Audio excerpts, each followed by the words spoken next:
So you came across this video because you want to know how much to pay yourself or how to pay yourself as a small business owner, an entrepreneur, or a side hustler.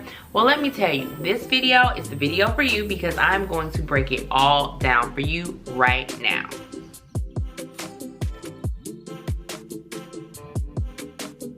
Hey guys, welcome to another episode of Lolita Loves It. As you already know, in this episode, I am going to tell you all about how much to pay yourself and how to pay yourself. I'm going to try to break this down so it is very simple and easy for everyone out there. I'm pretty sure that you've already been down the rabbit hole. You've been Googling how to pay myself as an entrepreneur, how much to pay myself, how to do it, when to do it, how often to do it, and you're just as confused as you were when you first started out.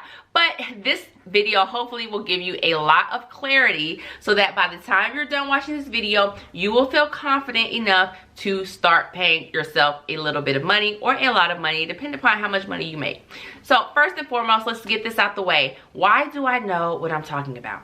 I know about this simply because I am 100% a full-time entrepreneur. I have been that way for many years now. I have started and grown 2 businesses from $0 to over 6 figures, and I have a ton of side hustle, guys.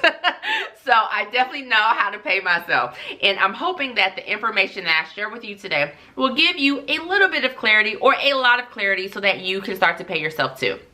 So the very first thing I want to make sure before we start getting into the numbers is that you have 2 business accounts. So if you are a side hustler or an entrepreneur and you haven't actually set up your business, and when I mean set up your business, I mean you haven't filed the paperwork to become an LLC or a corporation. You're still just operating as yourself, or you're operating as a DBA, meaning doing business as. So I could be Lolita doing business as sewing seams, right? I'm still me. All of my information will go onto my personal tax returns because I don't have a separate actual entity yet. So in that situation, I have my personal checking and savings account that Lolita has over here that pays my house, you know, all my house bills, my car note, my insurance, all of that is over here. My groceries, eating out, in my personal checking account. But now that I have, say, sewing seams, which is an embroidery business and is an actual business that I do have, now that I have sewing seams, then I need to have a second checking account. Now, if I'm not a true entity, then I can just open up a second personal account. But I know that any money that comes into that account is from sewing seams, and I know that any money leaving that account is for expenses related to sewing seams. I am not going to pay my car note with the money over here. I'm only going to pay my car note with the money over here. You understand? So over here is personal expenses, personal money. Over here is business only. You have to separate the 2, okay? Now, if you are an LLC or an actual corporation, meaning you filed the paperwork with the state, then you can take that paperwork to your local bank or to an online bank. It doesn't really matter nowadays. And you can open up a business checking and savings account. It is essentially the exact same thing as a personal one, except it just has your business name on it. But you're going to want to make sure that that business checking and savings account, you don't pay your car note with that. You don't pay your insurance with that. That is for business expenses only. So first and foremost, make sure you have two checking accounts and savings accounts. Now those can be 2 personals, it can be 1 personal and 1 business. I don't care what it is, just make sure you have 2 of them. Now let's go into compensation. You have 2 options for compensation. You can do an owner's draw, which just simply means that you take a portion of the profits, you take a draw of the profits as an owner's draw, or you can have an actual salary, meaning that you get paid, you know, on the 1st and 15th of every month. You have a frequency to being paid. You get a paycheck stub. Salary is part of the expenses, you know, as part of your business expenses. It's an official thing. So I'm going to cover both owner's draw and salary, and you can decide which one works best for you. And I'm going to tell you what I did when I was starting out and what I currently do whenever I open up a new side hustle or a new business, because I'm pretty sure I'm going to open up quite a few more. Once you're an entrepreneur, it's just in your blood and you just can't stop. Okay, so let's go right into that. So first, an owner's draw. You have two options for compensations with an owner's draw. You can take your money after you pay all of your expenses, or you can take your money when you pay all of your expenses. And I am going to cover both of them.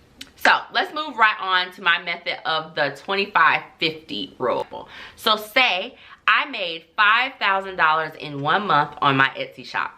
I'm ecstatic. I'm like, yes, I made some money. Now I can pay myself. The very first thing you need to do is subtract 25% for taxes and savings off the top.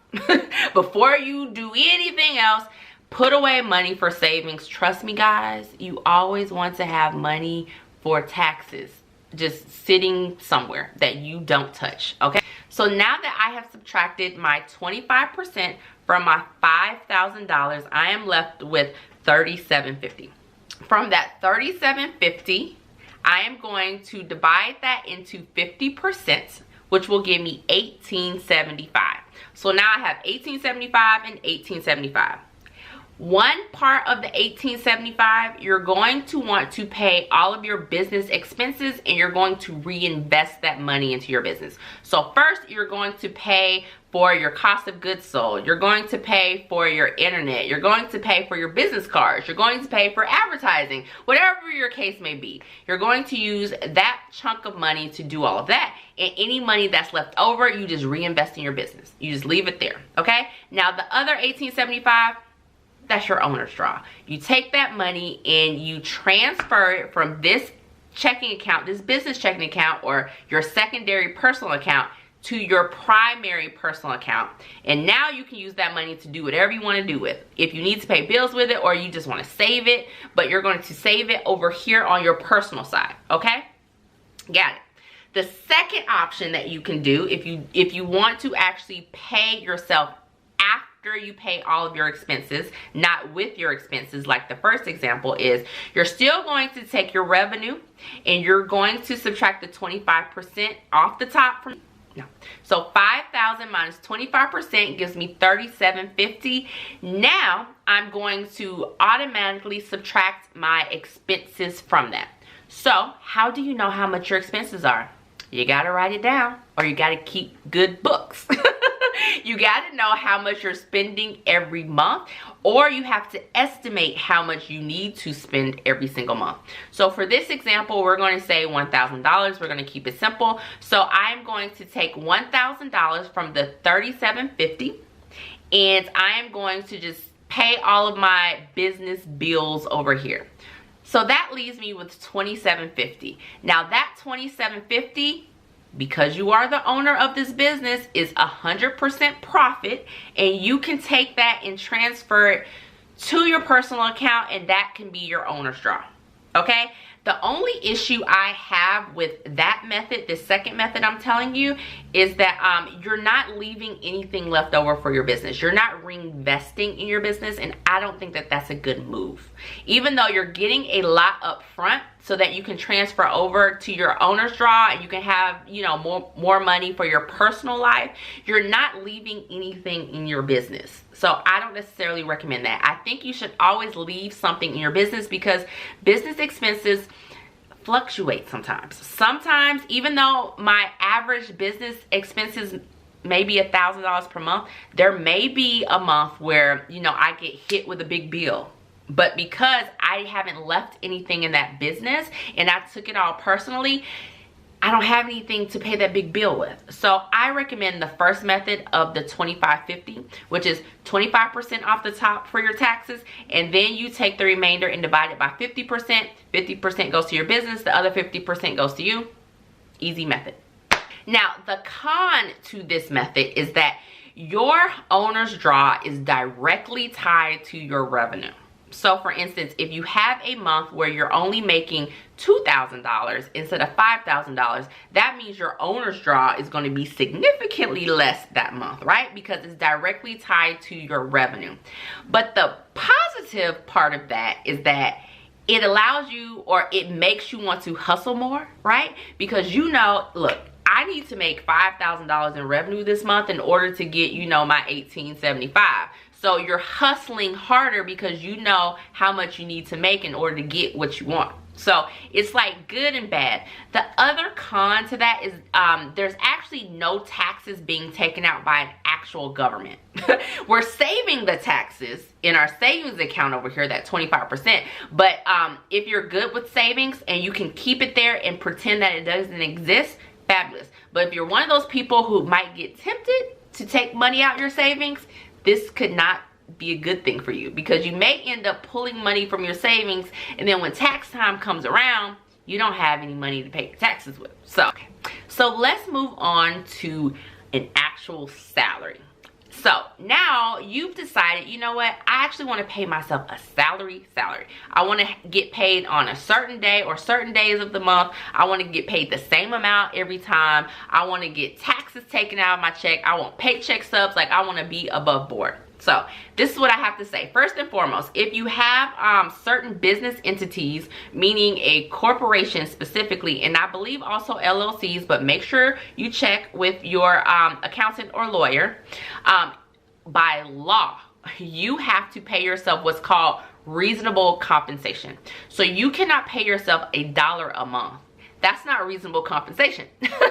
But the definition for reasonable compensation is kind of vague on the IRS website. So essentially, you just want to make sure that you're able to pay yourself enough to cover your bills.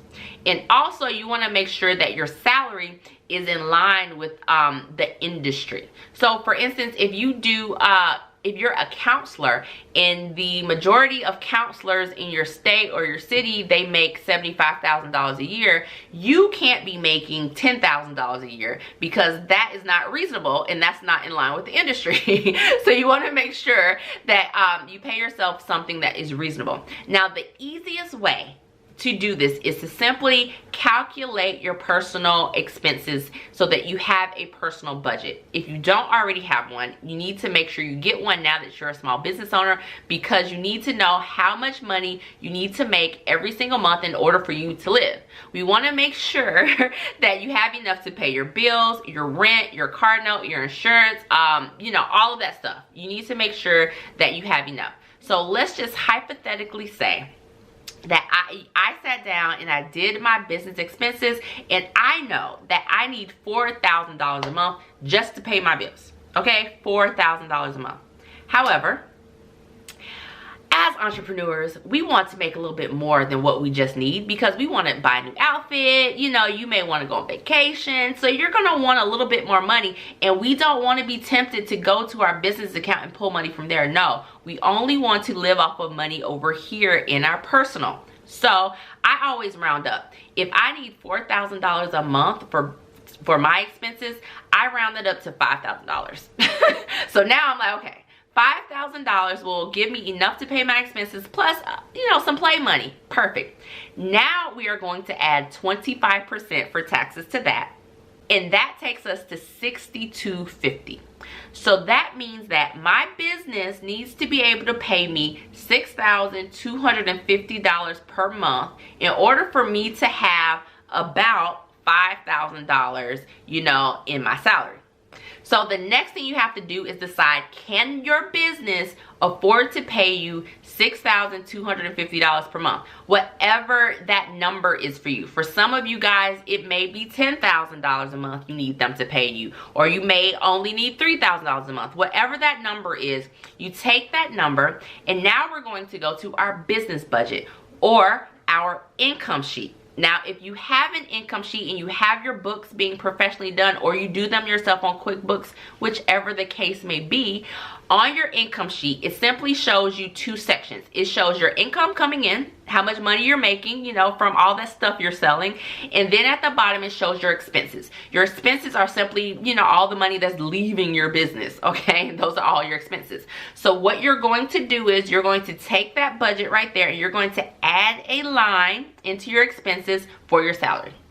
So now you can quickly see, if I add $6,250 or whatever that amount is for you into my business income statement or my business budget, do I have enough income coming in to cover my salary?